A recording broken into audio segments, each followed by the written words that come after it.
الله بها يا الله بها يا الله بحسن الخاتمة يا الله بها يا الله بها يا الله بحسن الخاتمة.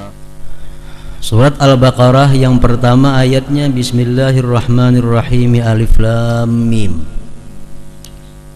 Dengan nama Allah Maha Pengasih yang Maha Penyayang. Alif Lam Mim. Bermacam-macam ulama nang ma'arti'i Alif Lam Mim itu. Orang-orang ahli tasawuf ma'arti'i Alif Lam Mim itu A-nya Allah, Lamnya lillah, Mimnya minallah. Jadi artinya kalau kita beramal ibadah itu kita meyakini bahwa kita beramal itu bisa minallah dari Allah, dan amal kita itu lillah karena Allah, maka Allah akan menerima amal ibadah itu. Alif Lam Mim. Ada lagi yang ma'arti'i alif itu Allah, lam itu Jibril, mim itu Muhammad sallallahu alaihi wasallam. Itu pendapat-pendapat para ulama.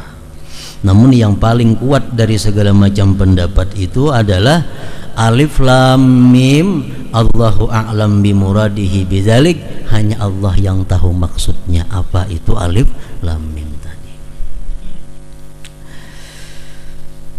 Kemudian yang kedua, dzalikal kitabu la raiba fihi hudal lil muttaqin.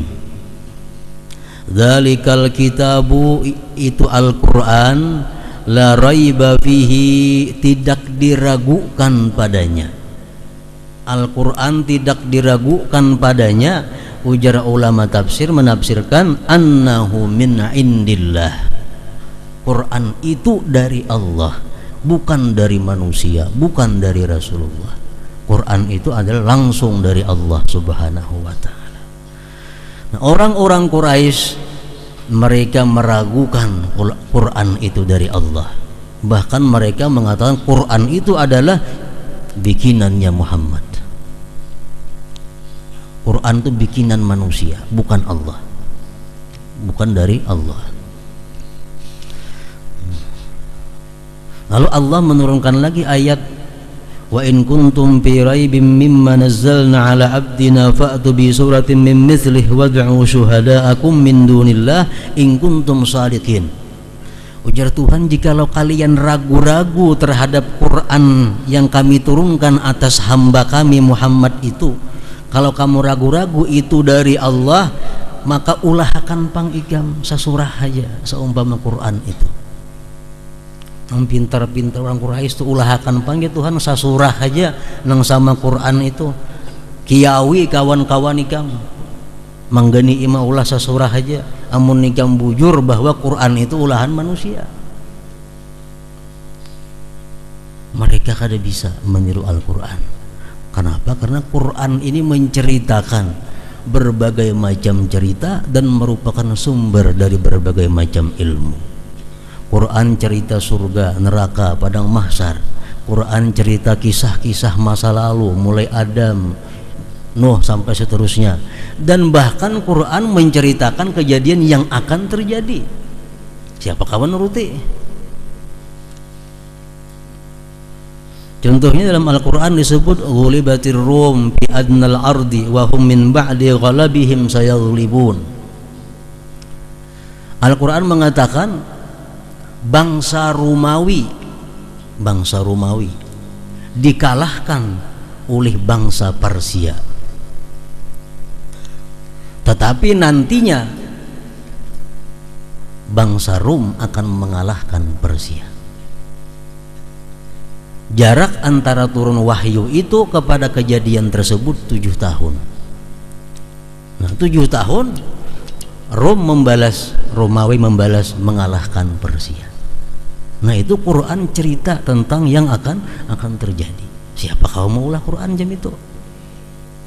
Kiawih aja kawan-kawan siapa nang kau wad'u syuhada'akum min dunillah in kuntum shadiqin. Jadi jelas, tidak ragu-ragu sedikit pun bahwa Al-Quran itu min indillah, dari Allah Subhanahu wa ta'ala.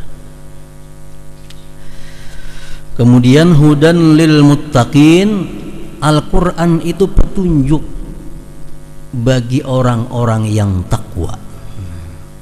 Takwa, orang-orang yang takwa ini lebih khusus daripada orang-orang yang beriman. Karena setiap orang yang beriman belum tentu dia takwa. Tapi setiap orang yang takwa pasti sudah dia orang yang beriman. Makanya ada istilah mukmin asi, orang beriman yang maksiat. Tapi kalau orang takwa yang maksiat ada takwa ngarannya. Nah, kalau orang beriman maksiat itu ada.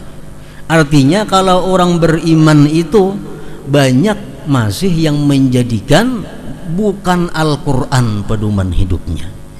Tapi kalau orang yang takwa, pedoman hidupnya, petunjuk jalannya hanya Al-Quran. Hudan lil muttaqin, petunjuk bagi orang-orang yang takwa.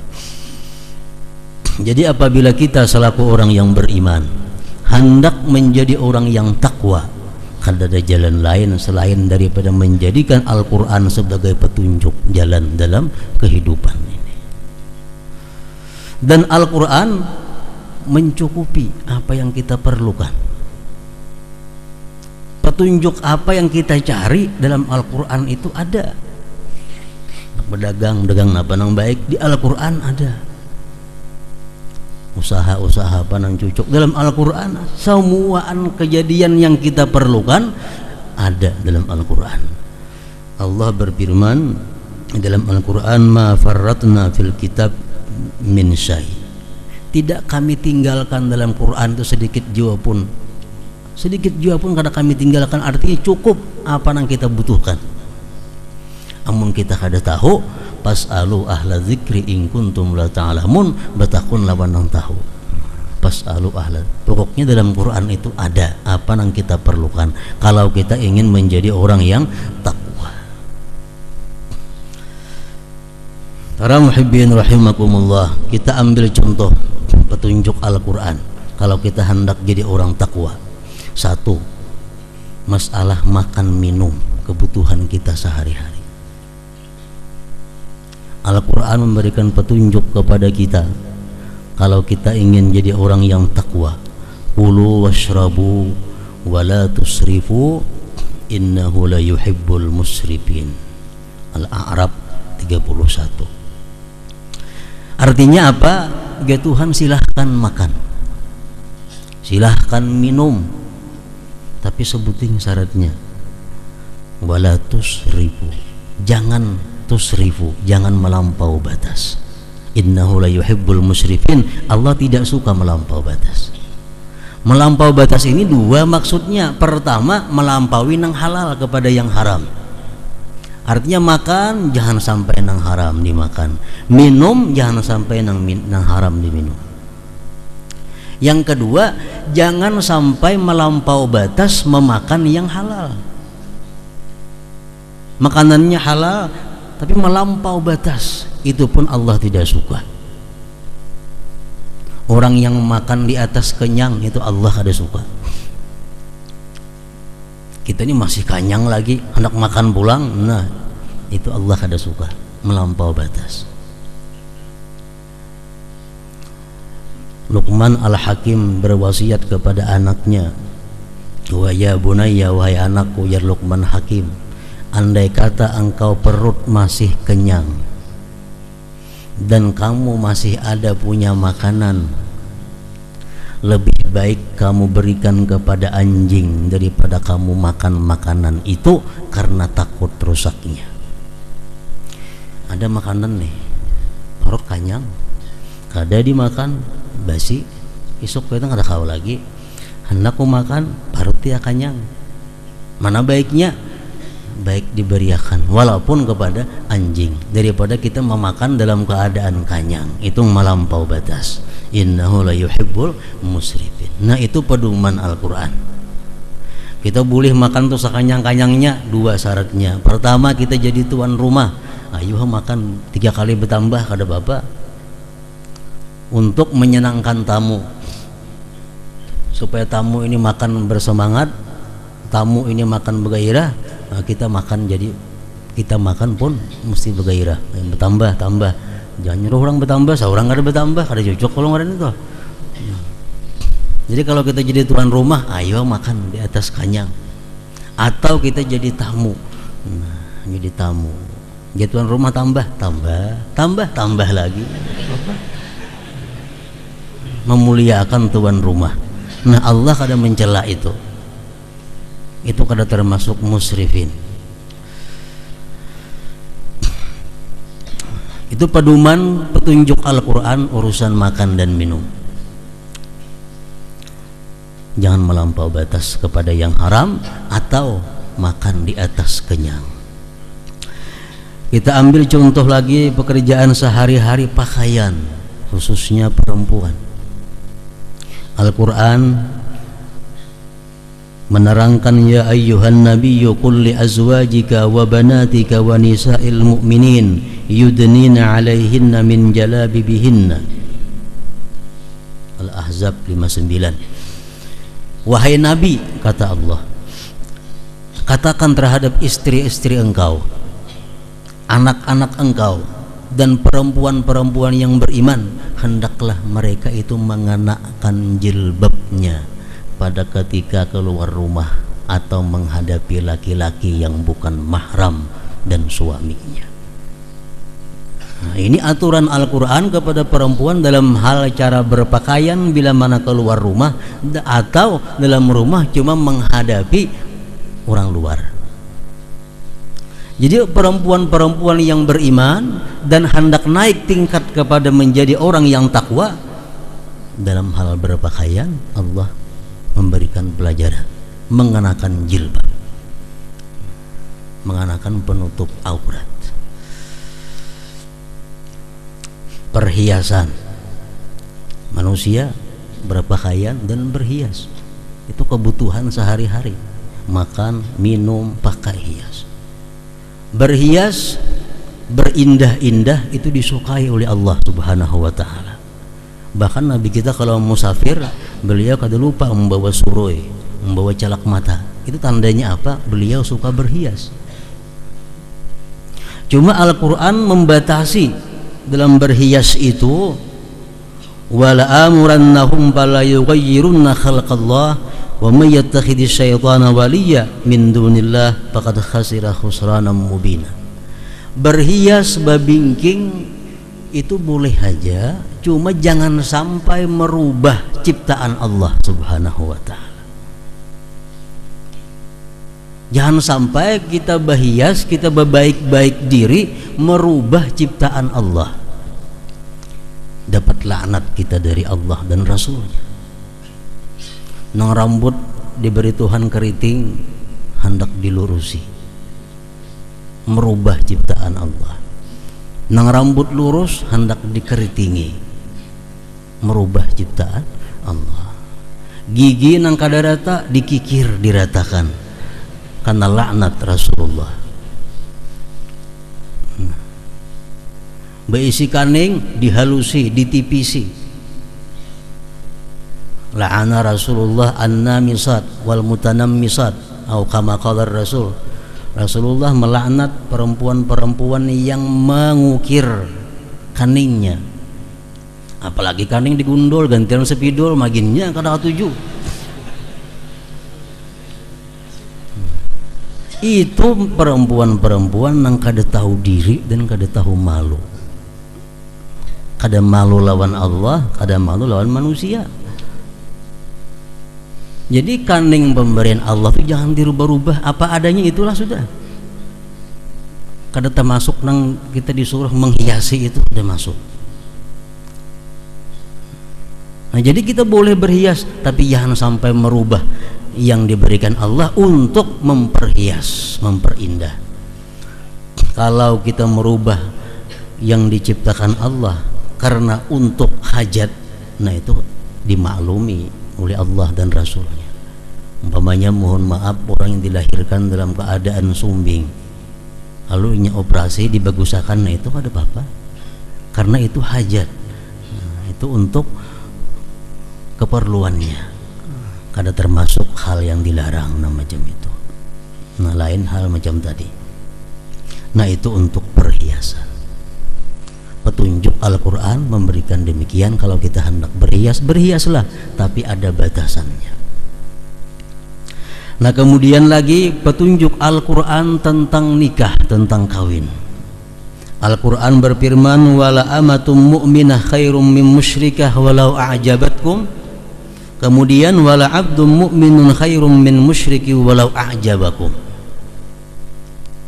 Ini Al-Quran memberi petunjuk kepada orang beriman yang ingin takwa kepada Allah, yang ingin tergolong muttaqin. Kalau mencari pasangan hidup itu, sungguh seorang perempuan yang budak hamba sahaya tapi dia beriman lebih baik daripada perempuan yang melebihi segala-galanya tapi tidak beriman. Laki-laki yang beriman walaupun dia budak, walaupun dia hamba, walaupun dia pesuruh tapi dia beriman, itu lebih baik daripada laki-laki yang lebih dari segala-galanya cuma tidak beriman kepada Allah Subhanahu wa taala. Itu petunjuk Al-Qur'an. Jadi dalam memilih pasangan hidup itu artinya apa? Al-Qur'an memberikan petunjuk. Pertama yang kita pilih adalah iman terlebih dahulu. Orangnya beriman kada? Nah, oh beriman. Hanya renang kedua. Orangnya berduit kada? Oh berduit. Keturunannya baik-baik kada? Keturunan baik-baik. Abahnya, mamanya jelas. Itu keturunan yang baik-baik, termasuk itu abahnya, mamanya itu jelas. Ada orang yang mama abahnya kada jelas. Sebulan mbah nikah beranak itu kada jelas mama abahnya nang mana. Jadi jangan hendak mengambil pasangan hidup, jangan hendak mengambil menantu nang orang macam itu. Kada jelas. Dan lagi sudah beriman, ekonominya baik, keturunan keluarganya baik, kemudian ketampanan atau kecantikannya jadi pertimbangan juga. Nah ini memilih pasangan hidup. Jangan berdahulu nang baiknya, jangan berdahulu tampan cantiknya. Masalah beriman kena gampang kau haji dilajari, bah ngalih melajarin itu, kada nyaman melajarin itu. Mendidik tuh ngalih seorang aja kada terdidik diri sendiri, mendidik bini pulang. Cari iman berdahulu, iman. Nah, hanyar keturunan, hanyar harta, hanyar ketampanan jamaluha. Kemudian dalam berumah tangga, orang yang beriman nih, dalam berumah tangga, kayak apa kedudukan bini, kayak apa kedudukan laki nang hendak takwa kepada Allah. Al-Quran menjelaskan walahunna mislul ladzi alaihinna bil ma'ruf walirrijali alaihinna darajah. Perempuan ada si istri ini ada punya hak pada suami. Suami ada punya hak pada istri. Masing-masing ada punya hak. Bukan hanya laki yang selalu minta hak kepada bini, pun ada hak kepada laki. Tapi Allah melanjutkan walir rijali alaihinna darajah, cuma untuk laki-laki setingkat tertinggi pada istri. Haknya si bini terhadap laki apa? Minta nafkah, minta perlindungan, pendidikan, keamanan. Itu si bini berhak menuntut kepada suaminya.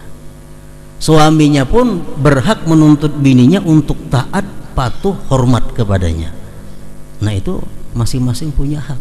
Bila rumah tangga ini perempuannya takwa, laki-lakinya takwa, rumah tangganya akan aman, tentram. Kenapa? Karena berpedoman kepada Al-Quran.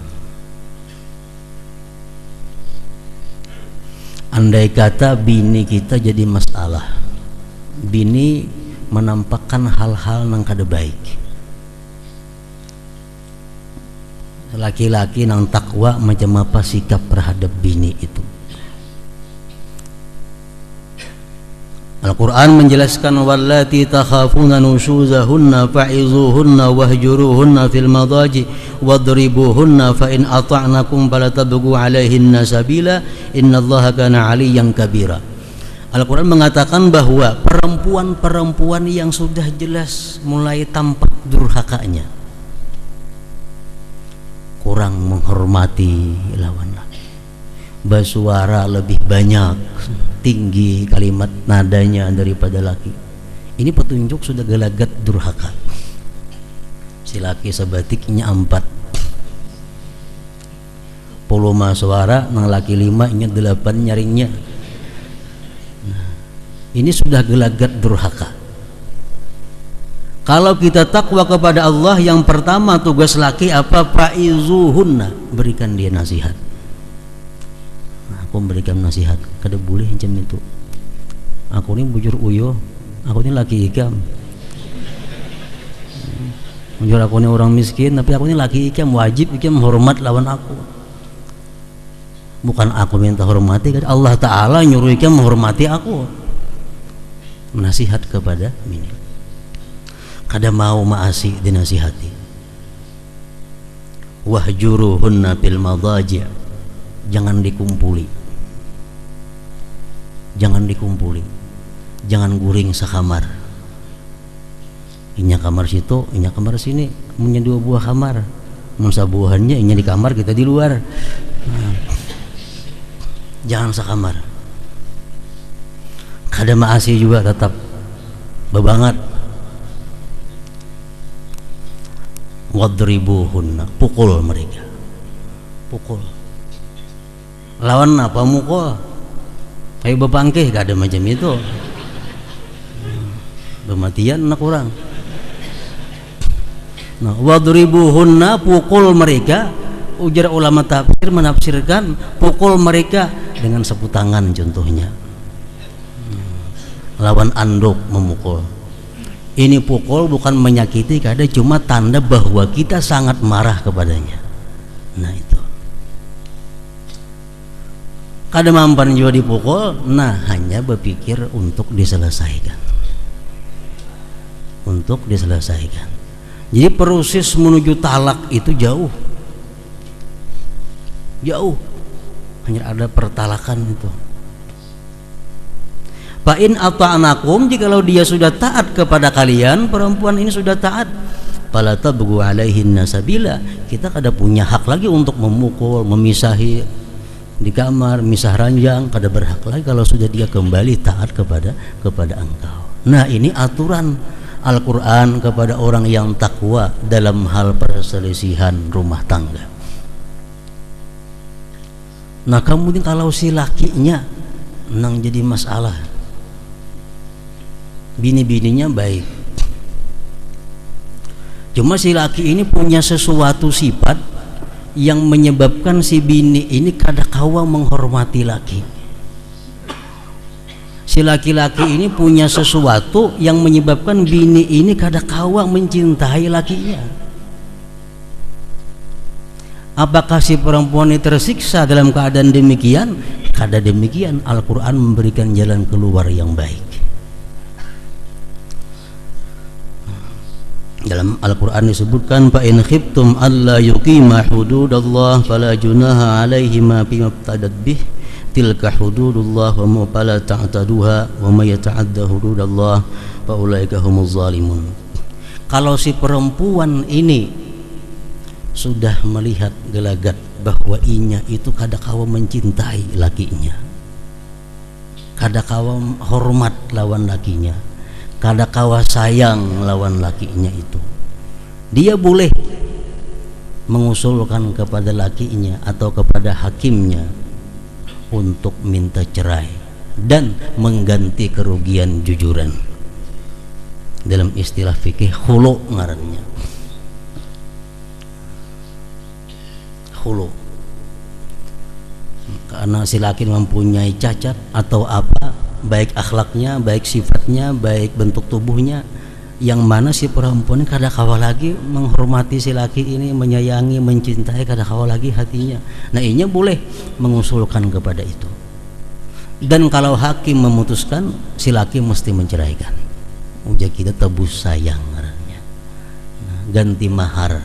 Berapa dulu maharnya? Bulikahkan. Nah itu Islam. Kejadian di zaman Rasulullah, seorang perempuan yang bernama Jamilah binti Abdullah, beisi laki ngarannya Sabit bin Qais. Jamilah datang kepada Rasulullah, wahai Rasulullah, ulun kada kau mencintai laki ulun. Jenapi kenapa garam? Bukan karena perangainya, kada, perangainya baik, agamanya baik. Bapak apa ajar Nabi? Cuma kalau tak kumpulan kakawanan, laki ulun tuh paling hirang orangnya. Kalau tak kumpulan kakawanannya, laki ulun tuh paling rendah orangnya. Dan paling indik, paling kada bungas laki ulun. Jadi ulun kada kawa mencintai. Nah, dipanggil Nabi kita Sabit bin Qais. Ujar Nabi, wahai Sabit, Nabi Nikam datang kepada aku, kayak ini kisahnya. Nah ujar Sabit, aku belum, wahai Rasulullah, siap mencerai, cuma ganti kerugian. Kan menjujur apa segala macam. Akhirnya diganti. Nah jadilah khulu dalam Islam ngarannya. Itu jalan keluar bagi bini-bini. Nah lain halnya kalau bini-bini ini minta cerai kepada lakinya karena terpikat laki-laki lain, itu haram mencium bau surga. Laki ini sudah ada laki-laki lain, hati tergoda ke situ, nah minta cerai lawan laki yang ada, nah itu berat. Faharamun alaihi raihatul jannah, haram atasnya bau-bauan surga. Para muhibbin rahimakumullah, walhasil apapun yang kita perlukan dalam kehidupan sehari-hari, baik dalam rumah tangga, makan, minum, pakaian, dan bermasyarakat, Al-Quran secara jelas nampak memberikan petunjuk bila mana kita ingin menjadi orang yang takwa kepada Allah subhanahu wa ta'ala. Nah itulah maksudnya daripada dzalikal kitabu la raiba fihi hudan lil muttaqin, petunjuk bagi orang-orang yang takwa. Ada masalah, kembali kepada Al-Quran. Ada masalah, kembali kepada Al-Quran. Al-Quran akan memberikan solusi jalan keluar yang paling baik.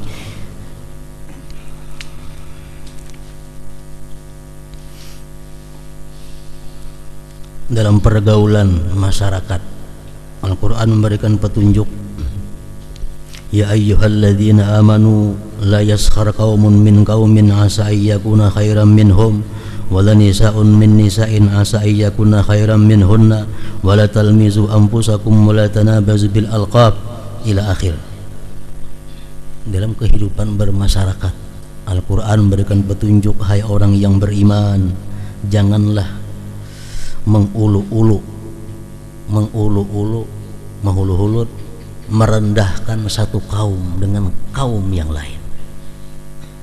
Janganlah merendahkan satu kelompok yang lain. Dan janganlah perempuan yang satu merendahkan kepada perempuan yang lainnya. Barangkali yang direndahkan itu lebih baik daripada yang merendahkan, kata Al-Quran. Dan janganlah kamu mencela antara kamu, dan janganlah saling berpanggil-panggilan dengan gelar, kecuali gelar itu disenangi oleh orang yang digelar. Gelar Amat mana? Amat Ban. Banyak ngaran Amat Ban, Amat Naba, Amat Kuntau, Amat itu gelar itu kada boleh kecuali dia ridha. Al-Quran langsung itu wala tanabazu bil alqab, jangan berpanggil-panggilan dengan gelar itu.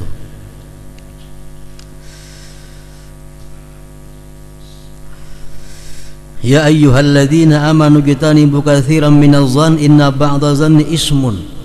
Dalam bermasyarakat jangan suka buruk sangka kepada sebelah rumah, seberang rumah, belakang rumah. Jangan buruk sangka. Itu buruk sangka adalah dosa. Ada orang sebelah nukar sepeda motor, manang pemainan sakun itu. buruk sangka, hingga orang anak kada halal aja dikira buruk sangka. Itu Al-Quran memberikan pergaulan kaum muslimin mukminin macam itu. Wala tajassasu, dan jangan hendak meneliti, mencari. Itu pindah nomor sepeda motor di mana kah boleh duit nak cek kenali. Kenapa mancik pun orang? Ngapa mancik pun orang? Wala tajassasu, jangan hendak mancik ampun orang. Kalau masyarakat takwa itu nah hendak macam itu. Wala yaghtab ba'dukum ba'dha, janganlah menggibah sebagian akan sebahagian. Jadi Al-Quran bermasyarakat, jadi pegawai negeri, jadi pejabat, semuaan diatur dalam Al-Quran supaya apa? Semuaan menjadi yang takwa kepada Allah Subhanahu wa ta'ala.